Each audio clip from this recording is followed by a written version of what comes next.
வணக்கம். மீண்டும் இந்த ஆலயம் நிகழ்ச்சிக்கு உங்கள் அனைவரையும் வரவேற்பதில் மிக்க மகிழ்ச்சி. ஆலயங்கள் அருட்கூடங்கள், தமிழர் கட்டிடக்கலையின் சிகரங்கள், தெய்வீக திருத்தலங்களை கண்ணால் காண்பதே பேரின்பம் அடியவர்க்கு. அந்த வகையில் இதோ இந்த ஆலயம் நிகழ்ச்சி உங்களுக்காக.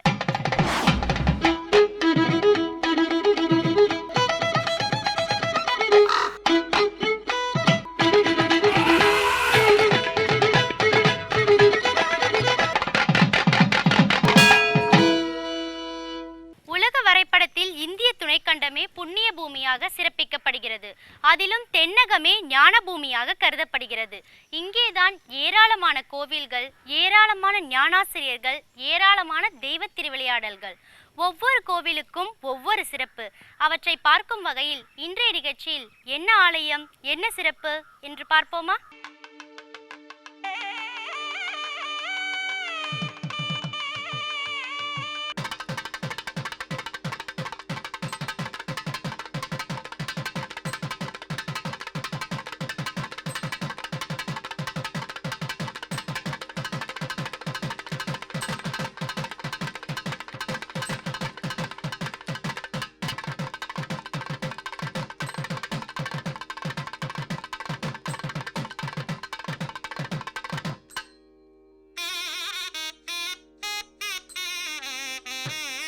எத்தனையோ சிவத்தலங்கள், எல்லாமே அருள் தலங்கள்.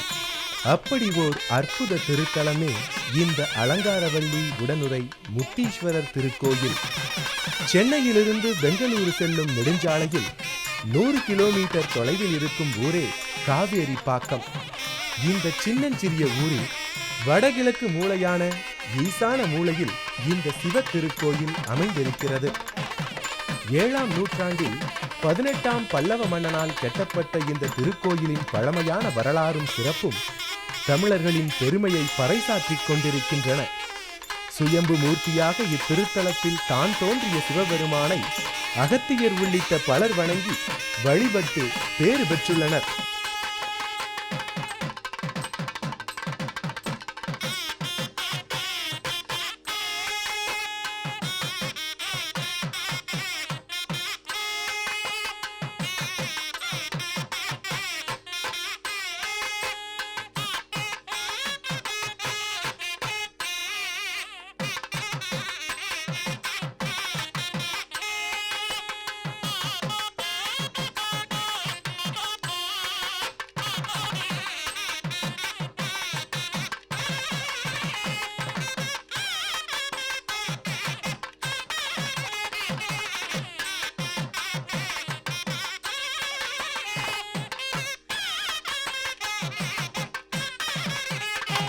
இத்திருத்தலத்து இறைவனை வழிபடும் முறையை இங்கே ஆட்சி செய்து வந்த அரசனுக்கு வேத வியாசரே எடுத்து இயம்பியதாக இத்தல வரலாறு தெரிவிக்கிறது.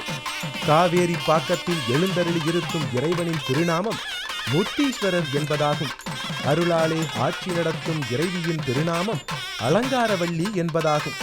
தானே தோன்றியதால் தான் தோன்றி எனவும், நாதபுரியில் இருப்பதால் நாதபுரீஸ்வரர் எனவும், வில்வவனத்தில் தோன்றியதால் வில்வவனநாதர் எனவும், முத்தியருளுவதால் முத்தீஸ்வரர் எனவும் இத்திருத்தலத்து இறைவன் போற்றப்படுகின்றான்.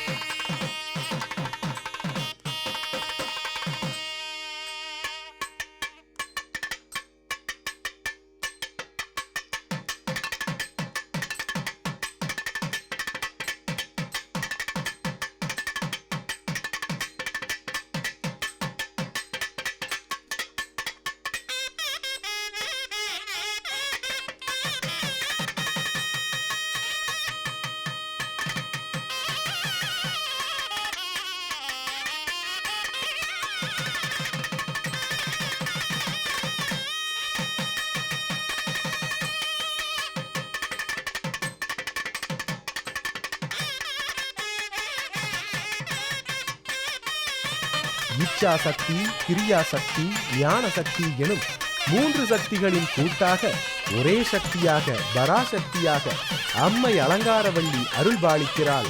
ஸ்ரீதேவியாக அம்மை திவ்ய தேகம் கொண்டவளாக வழிபடுவோருக்கு வாழ்வில் வளங்கள் அள்ளித் தருபவளாக அலங்கார ரூபியாக காட்சியளிக்கிறாள். இந்த அம்மையை அலங்காரவல்லி, குழல்வாய்மொழி, வேதநாயகி என்றெல்லாம் போற்றுகின்றார்கள்.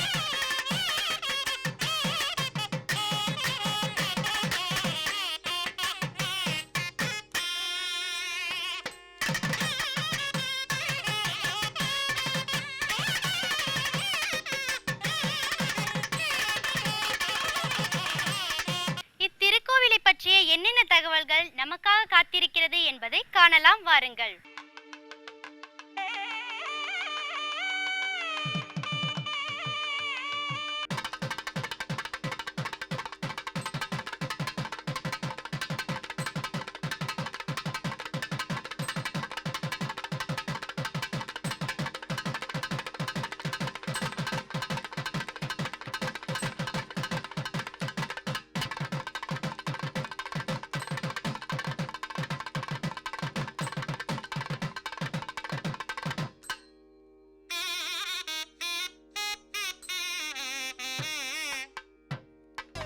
இத்தலத்து தீர்த்தம் நோய் தீர்க்கும் தீர்த்தமாக சிவகங்கை தீர்த்தமாக விளங்க வில்வமரமே இத்தலத்து தலமரமாக விளங்குகிறது.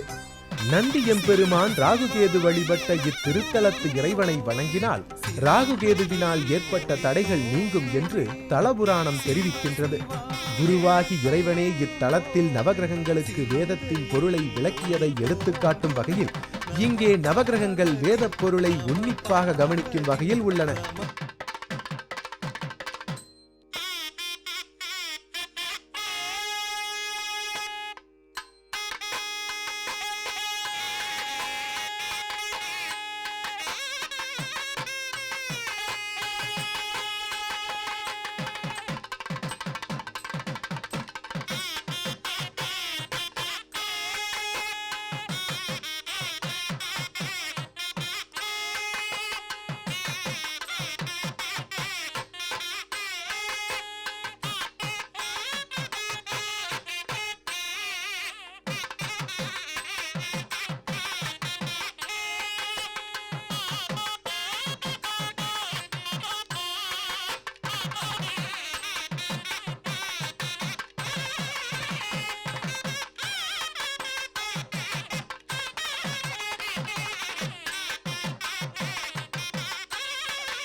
இன்னும் மேலாக இந்த திருத்தலத்தை இறைவன் நிலைமாறி நின்ற தலமாக போற்றுகின்றனர். எந்த திருக்கோயிலிலும் கண்டிராத புதுமையான நிலையில் இங்கே மட்டுமே சனீஸ்வரன் கழுகு வாகனத்துடன் நின்ற திருக்கோலத்தில் காட்சி அளிக்கிறார். குறிப்பாக சொல்வதென்றால் காவேரிப்பாக்கம் எனும் ஊரில் உள்ள இந்த அலங்காரவள்ளி உடனுறை முத்தீஸ்வரர் ஆலயத்திற்கு வந்து வணங்கினால் வாழ்வில் நிலைமாறி உயரும் என்கிறார்கள்.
இன்றைய ஆலயம் நிகழ்ச்சியின் அடுத்த பகுதியாக வருகிறது திருப்புகழ். எண்ணிலடங்கா பாடல்களை அருணகிரிநாதர் பாடியிருந்தாலும் நமக்கு கிடைத்திருப்பது 4 விழுக்காடு பாடல்களே. ஒவ்வொன்றும் அருட்முத்து போன்றவை.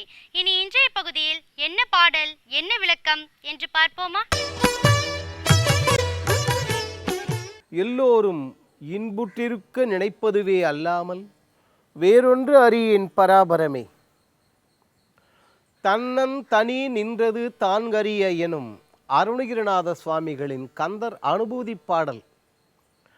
என்ன அற்புதமான தகவல்களை சொல்கின்றது இப்பாடல் என்பதை பாடலை பார்த்துவிட்டு பிறகு விளக்கத்தை பார்க்கலாம். தன்னில் தனி நின்றது தானறிய இன்னம் ஒருவர்க்கு இசைவிப்பதுவோ மில்னும் கதிர்வேல் விகிர்தா நினைவோர் கில்லம் களையும் கிருபை சூழ் சுடரே. ஆறுமுக வள்ளலை முழுவதுமாகவே ஒளிமயமாக அங்கே வர்ணிக்கக்கூடிய பாடல் இப்பாடல். கைகளில் ஒளிமயமான வேலாயுதத்தை தாங்கியவன், அனைத்திற்கும் மூலமாக இருப்பவன். அது மட்டுமல்ல, நினைப்பவர்களின் துன்பங்களை துயரங்களை களைபவன். கிருபை சூழ் சுடரே என்றார் பாருங்கள். நாம் இதற்கு விளக்கம் கடினமாக ஒன்றும் பார்த்து கொண்டிருக்க வேண்டாம். அந்த காலத்தில் மாணிக்க வாசக சுவாமிகள் சொன்னதிலிருந்து நம் காலத்தில் வள்ளலார் வரை சொன்னார்கள் அல்லவா, அருட்பெரும் ஜோதி அருட்பெரும் ஜோதி. இதோ இப்பொழுதே உங்களில் பலர் தனிப்பெரும் கருணை என்று சொல்லியிருப்பீர்களே, அந்த அருட்பெரும் ஜோதியின் இந்ததுதான் தனிப்பெரும் கருணை என்பது. அதைத்தான் கிருபை சூழ் சுடரே என்றார். இப்படி முழுவதுமாகவே ஒளிமயமாக இந்த இருக்கக்கூடிய இந்த இறைவனை, ஆறுமுக வள்ளலை நேருக்கு நேராக நாம் தரிசிக்கும் பொழுது நம்மிடம் இருக்கும் அனைத்தும் விலகி போய்விடும். நினைவு, கருத்து, அது இது எது வேண்டுமானாலும் சொல்லிக் கொள்ளுங்கள். தன்னன் தனியாக நாமும் இறைவனும் மட்டும் தான் இருப்போம். அந்த நிலையை யாராலும் எடுத்து சொல்ல முடியாது. இன்னும் ஒருவருக்கு இசைவிப்பதுவோ, இது இப்படித்தான் இருக்கும் இறை அனுபவம் என்று யாரும் யாருக்கும் சொல்லி விளக்க முடியாது. நினைவில் வைத்துக்கொள்ள வேண்டியது இதுதான், ஒன்றுமே இல்லை. இவ்வளவு ஒளிமயமான ஆண்டவனை சொல்லிவிட்டு, ஆறுமுக வள்ளலை சொல்லிவிட்டு, அவனை நேருக்கு நேராக தரிசிக்கும் பொழுது அவன் அருள் பெற்று அவனுடைய அந்த அருள் அனுபவத்தை சொல்ல முடியாது என்றால் நம்ப முடியவில்லை அல்லவா? இந்த கண்களுக்கு ஓரளவு வெளிச்சம் உள்ள அந்த விளக்குகள் இப்படி பார்த்து விட முடியும். அதற்கு என்னவோ 100 வாட்ஸ் 200 வாட்ஸ் எல்லாம் சொல்கிறார்கள்.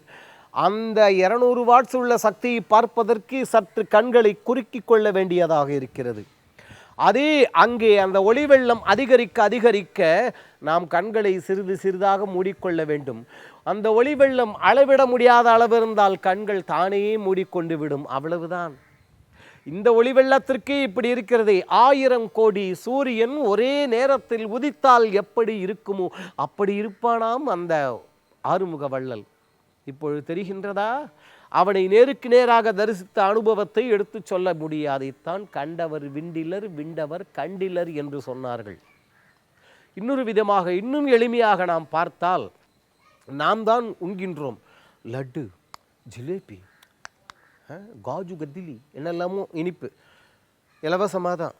அப்படி எடுத்து உள்ளே தள்ளுறோம். அப்படி தள்ள உடனே திருப்பதி லட்டே வச்சுக்காங்களே, முழு லட்டு பிரமாதமாக இருக்கும். சார், அது லட்டு திண்டீர்களே, எப்படி இருக்கிறது? அட போங்க சார், சொல்ல முடியாது. நாம் உண்டோம், இதையே சொல்ல முடியவில்லையே, முடியுமா?